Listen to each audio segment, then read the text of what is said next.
For those of you who don't know me, my name's Tim. I'm one of the curates here. We are in a teaching series called War of Desires. This is week 3. So if you've missed the first 2 weeks, I encourage you listen back at some point this week, maybe whilst you're doing something mundane. I have learnt the secret to being content. Not my words, the words of the Apostle Paul in his letter to the Philippians. Now, it's all right for you, Paul, learning the secret to being content, because I have not learnt that secret yet. There are many things, if I'm a walking, talking bag of desires, there are many things that I desire. There are many things that I experience discontent towards. And one of them that I'm ashamed to admit is that one of my growing areas of discontentment is my lawn. I think it's an age thing. I didn't care about the grass before, but now I'm 35 and on my way to being older. The lawn, really, there's a sense of discontent in me. The edging's awful, like the flower beds just blend into the grass. The grass is actually 80% probably moss. And it's a mess. And I mowed it the other day and it was a nightmare. I'm also discontent with my lawnmower.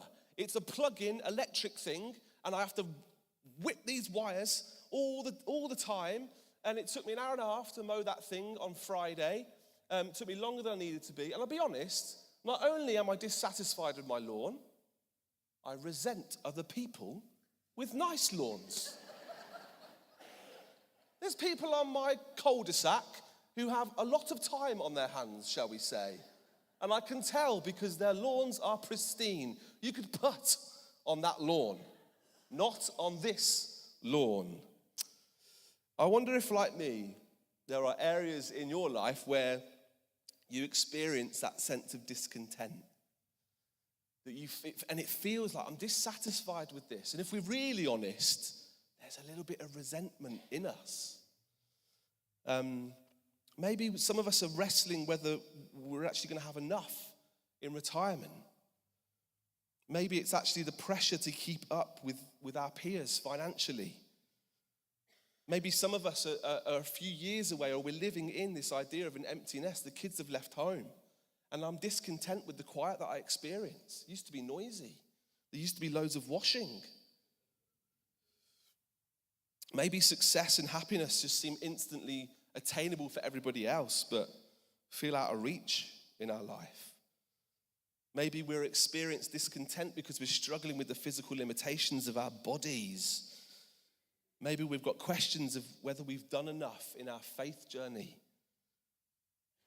Maybe it's actually we feel overwhelmed by modern parenting pressures and we resent the picture perfect parenting that we see on our algorithms.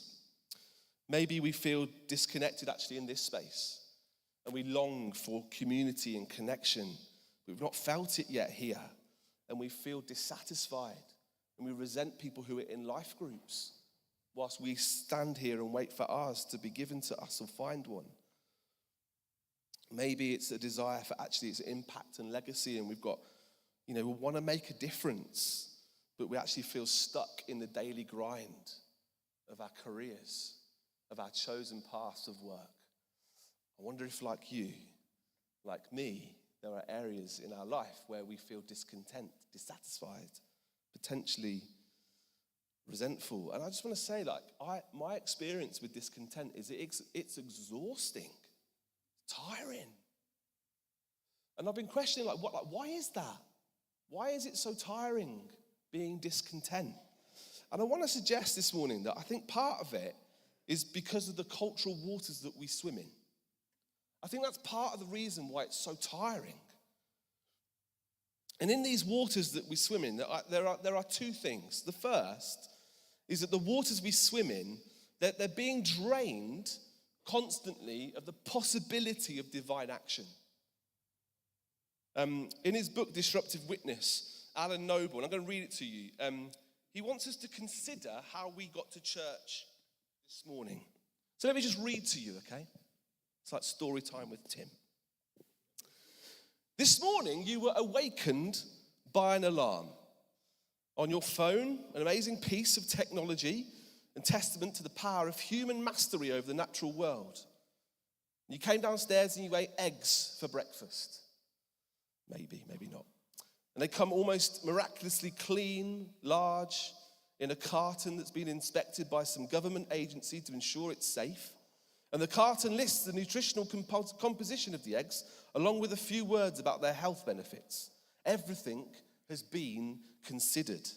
You get dressed in clothes that you brought ready-made. You drive to church in a glistening, energy-efficient sedan, or Qashqai, as I drive, with advanced safety features, not in my car, and glance occasionally at the cars next to you, the Teslas that are there, gleaming, wishing that you had them, surrounded by technology around them. And as you drive through the city of Worcester, he didn't write that, I'm adding that in, everything you see appears as a work of human achievement.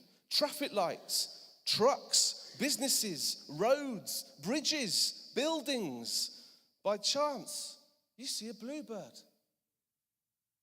And you immediately reflect back on the recent episode of an animal show you watched that featured the bluebird. Bluebirds are a part of the thrush family, you say, to no one particular because no one's listening. And at church, you sing songs praising God's provision, his mercies, his creation, his grace. But everything you've experienced on the way to church, from the food that you ate to the beauty you witnessed, testify to humanity's ingenuity and mastery of the world. Your experience of the world, our experience of the world, was a testament to humanity, not God. Because everything in our experience conditions us to look at this world and its physical laws. And it all makes sense as a self-sufficient world.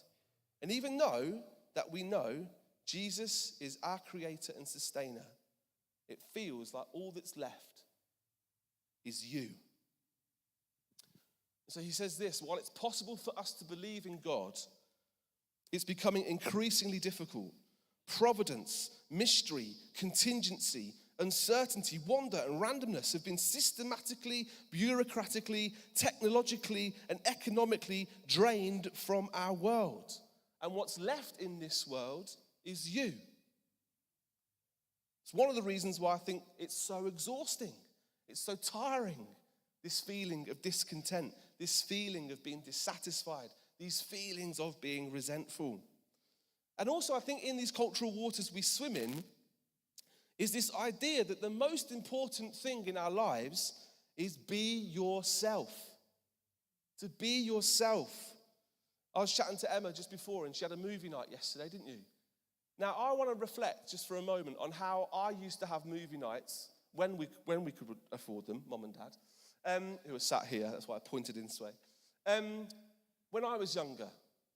Does anyone here remember Blockbuster? Come on, remember Blockbuster? Do you remember? Now there's some young people in here going, what the heck is Blockbuster? Is that a knockoff IKEA? No. Now Blockbuster, it was a shop that you had to go to rent a film. You couldn't buy it. You'd rent a film for either 1 day, 3 days, 7 days. And there were limited choices. You could only rent what was available on the shelves. And when you went, you had to then decide as a group, as a family, as a group of friends, what film you're going to watch together, right? There was a commitment to a choice. You had to choose a film for either 24 hours, 3 days, or 7 days. And it was a structured experience. It required planning. It required going to the store, browsing, thinking through, I don't want to watch Tomb Raider. I want to watch Raiders of the Lost Ark. You had to physically go and rent a movie. And sometimes, dare I say it, face late fees. Does anyone here still owe Blockbuster money? The reason it no longer exists. Now, juxtapose that with how we do movie night now, right? Everything's on demand. Everything's at the edge, touch of your fingertips.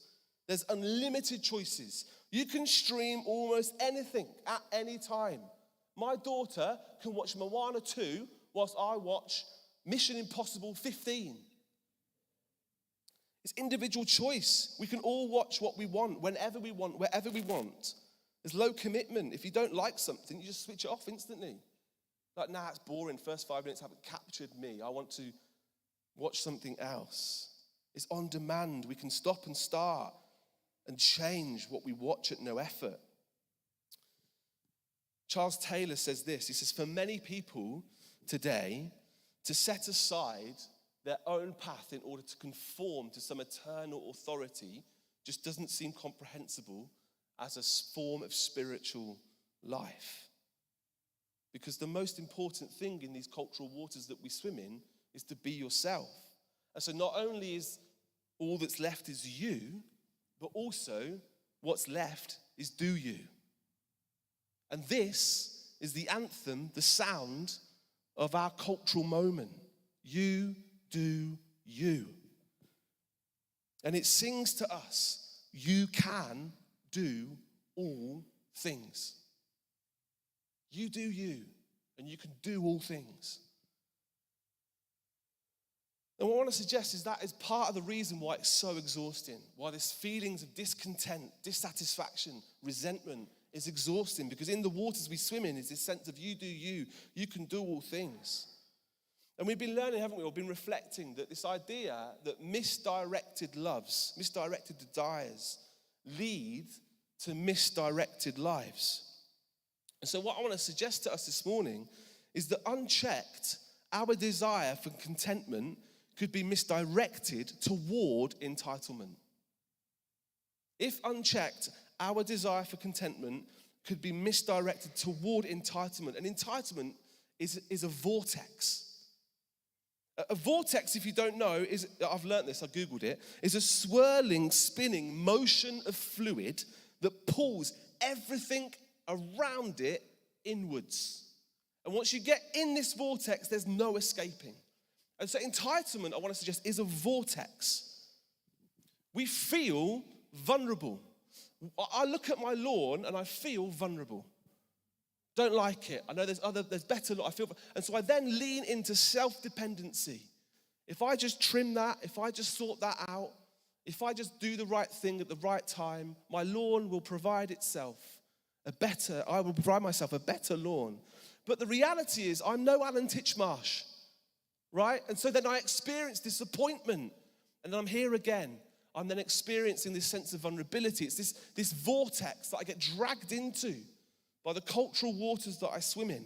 And so if we don't learn to direct this desire for contentment, our discontented hearts will be dissatisfied and resentful as they are misdirected by the currents of you do you, by the currents of you can do all things, into this vortex that reinforces this sense that we are owed something because of who we are or what we will do or have done, otherwise known as entitlement. So what is the secret to being content?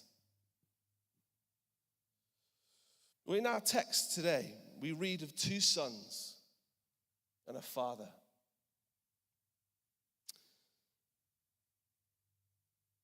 And what I want to say is, I think part of the journey to discovering the secret of being content is first feeling where we're dissatisfied or resentful. In the first son, we see a son who is dissatisfied. The younger one said to his father, "Father, give me my share of the estate." He says to his dad, "Give me now what you're promising me in the future, my inheritance." He wasn't satisfied in waiting for what was promised to him. He thought, no, I'm owed something because of who I am. Give it to me now. And it was as good as saying to his dad, "I wish you were dead. I wish you were dead. I'm owed what I'm owed now because of who I am." He was trapped in this vortex of entitlement, feeling vulnerable with this weight of waiting. And he says, "Give me now what you've promised." And then he takes, don't we? We know the story so well if we journey with Jesus a while. We've probably heard preachers on this like 15 times and then some. And he goes and spends it on wild living. Drinks all the Guinness. Sleeps with all the women. And then he finds himself. He has to hire himself. He's run out with something. The world around him changes. He experiences famine. And he hires himself out. And the language here, we lose it in the translation, but in the original, again, I spoke to Jamie this week, and he told me that it means to be joined or glued or welded to. And I know that in me, like sometimes there's this sense that I feel joined to that like cultural water that I'm swimming in. I'm welded to it. And notice what that does. The son ends up being sent into the fields to feed pigs. Pigs were not a good animal in Jewish culture. They were seen as the worst of the worst. You weren't to even associate, let alone be in a pigsty with a pig. And notice that by welding himself to a citizen of a different country, of a different culture, he ends up in a pigsty. The younger son's discontented heart was dissatisfied with waiting for the promised gifts of the Father. And instead, he allowed his desire to be content, to be misdirected by this vortex of entitlement that reinforced his sense that he was owed something because of who he was. And it span him inwardly, away from his father, towards self-absorption and into a pigsty. The older son, meanwhile, I think is a picture of resentment. We read that the son who squandered his living comes to his senses and goes, gosh, the hired servants at my dad's business are way better off than me right now. I'm going to go home. I'm going to rehearse a speech. And so he goes home and his dad welcomes him back. But the son who had stayed, who had done everything that the father had said to do, the text says that the elder brother became angry and he refused to go in to the party that was being thrown for his younger son because his younger brother was once dead but is now alive. But resentment had grown in him. He'd grown angry and he took himself outside of the party. The older son, his discontented heart was resentful. He resented the idea that others got to experience the promised gifts of the Father.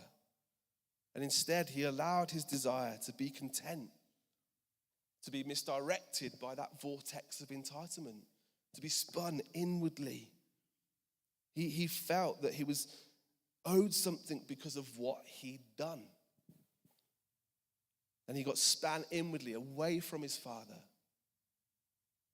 towards self-absorption and outside the party. Both sons allow their desire to be content to be misdirected towards that vortex of entitlement. They both, in their own way, felt that they were owed something because of who they were or what they'd done. And the result was, whether it was inside a pigsty or outside a party, they were both outside the love of their father. But the good news is that the Father loves dissatisfied hearts and resentful hearts. They are loved by the Father. The Father's love for the younger son was on display in that while he was still a long way off, his father saw him, was filled with compassion for him. He ran to his son. He threw his arms around him and kissed him. And so we learn that in this, that the Father's love recognizes us. It's full of compassion for us, full of undignified love for us, embraces us, is affectionate toward us. But then the older son, the love of the Father is still on fire for hearts that are resentful, because the Father goes out to the older son who's outside the party. He goes out and he pleads with him. My son, the father said, you are always with me. Everything I have is yours. And so in the love of the father towards the older brother, the older son, what we learn is that the father meets us where we are. He invites us. He speaks to us. He's faithful to us. He shares with us. And so in our discontentment, in our dissatisfaction, in our rising resentment, as we swim through these waters that speak to us that you do you, I think there's a reminder to us of how great the Father's love for us, how vast, beyond all measure. And so what is the secret to being content? Paul writes this: I have learnt the secret of being content, whether well-fed or hungry, whether living in plenty or in want. I can do all things. Hang on, that's what culture tells us. Our waters tell us that we can do all things. Oh, maybe I'm right. Maybe we're right. Maybe it is just about self-sufficiency. Maybe it is about being dependent upon myself. Maybe the vortex of entitlement isn't too bad, after all. Well, what Paul's doing here is he's playing on words. Paul's writing to a Greek mindset. And in what I've learned is that in Stoic philosophy, the way to contentment was taught through self-sufficiency. And so whether in poverty or prosperity, the way to being content in either was to actually be dead to both situations, to remove emotions, to remove thinking, to just allow the world to happen around you. It was all about being self-dependent. And the word that Paul uses for content is exactly the same teaching from Stoic philosophy. So he's trying to get his readers' attention. He's trying to go like, yeah, I know, like there's a philosophy out there that teaches that the way to contentment is just to master being content in all things, about in your own strength so that you can do all things. But this isn't about seeing whatever causes discontent in the lives of other people's situations that might be worse than ours. It's another point as well. Like sometimes we think that the route to being content is about seeing our situations in light of other people's that are in worse off situations. So going back to my lawn, one route to contentment might suggest, well, just be grateful that you've got a lawn. Right? Just be grateful you've got a lawn mower. Just be grateful you live in a country that gives you weather that grass can grow. I can do all things. But Paul adds this: through him who strengthens me. The secret to being content is not in being self-sufficient, but in being dependent upon Jesus. Jesus, who is telling the story of the prodigal son, but is inviting for us to see him as the Father who loves, who recognizes us, is full of compassion for us, is full of undignified love for us, embraces us. Jesus is affectionate towards us. Jesus meets us where we are. Jesus invites us. Jesus speaks to us. Jesus is faithful to us. Jesus shares with us. And as the psalmist writes this, he says, Jesus, God, takes no pleasure in human might. No.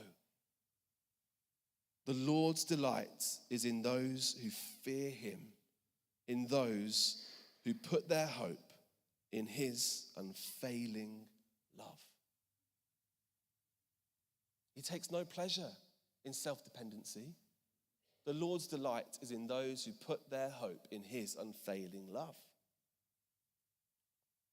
The secret to being content is not on being self-dependent, but in being dependent upon Jesus, who is full of undignified love for you and me.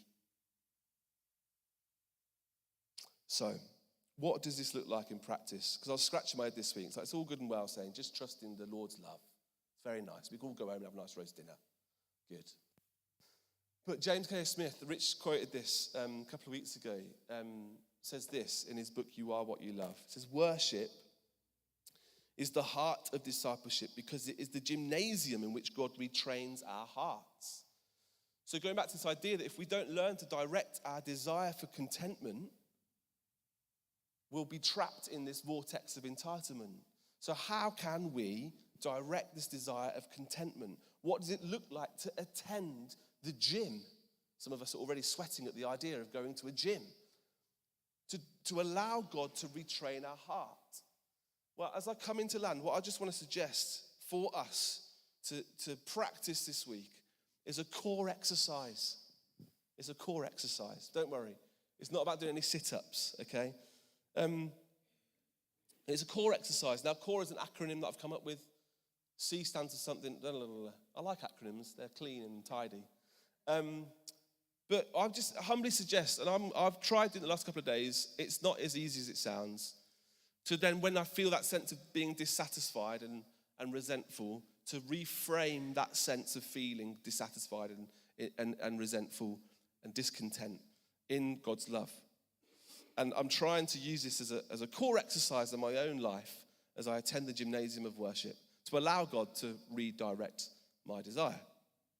So the first is C, call it out.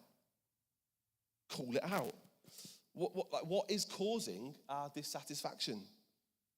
Don't edit yourself. Don't try and put spiritual language around this. Just call it out. I hate my lawn.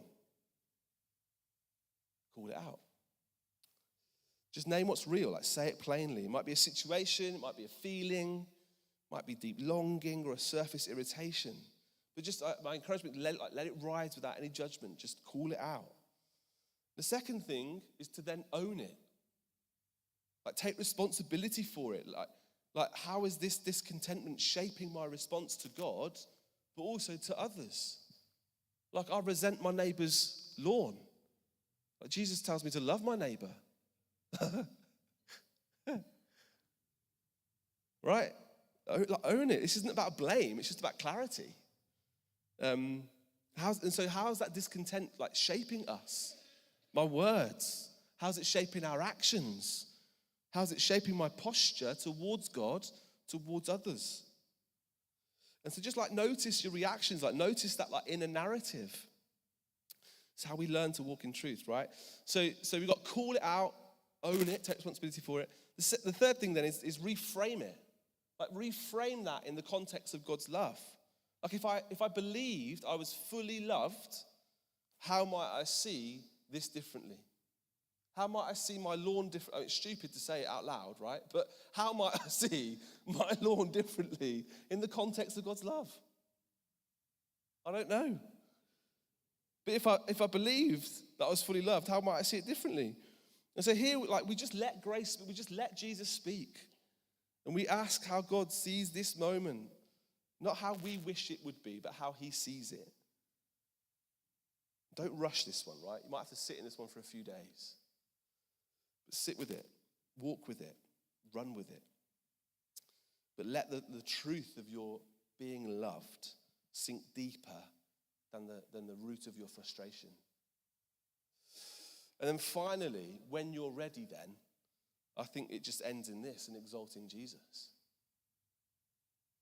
What would it look like for me to trust him with this? This isn't performance. This bit's surrender. This isn't, it might be helpful to sing a song, but it's not a performance. You're not trying out for the worship team.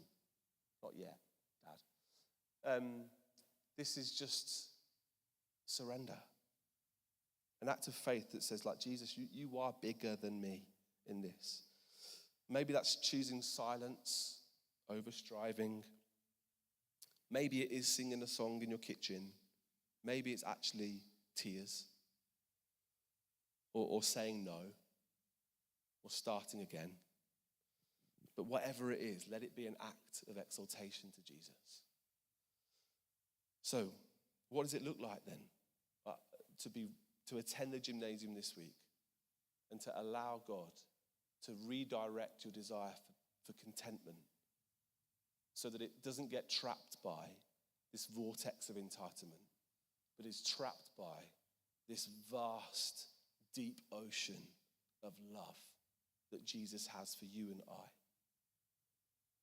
Because if we're not careful, our desire to be content will be misdirected into that vortex of entitlement, and it will spin us inward, away from the Father, towards self-absorption. And it will reinforce that sense that we lack what we desire, and that what we lack we think is a right. But the secret in being content lies in taking hold of what we believe about God's love for us. The way we swim against that vortex of entitlement is to reframe our reality in the context of God's love for us and to put our hope in his unfailing love.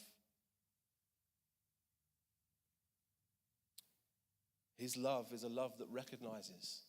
His love is a love that embraces and reclaims. A love that meets us in our wandering and speaks life to our shame and clothes us in belonging and calls us to the table.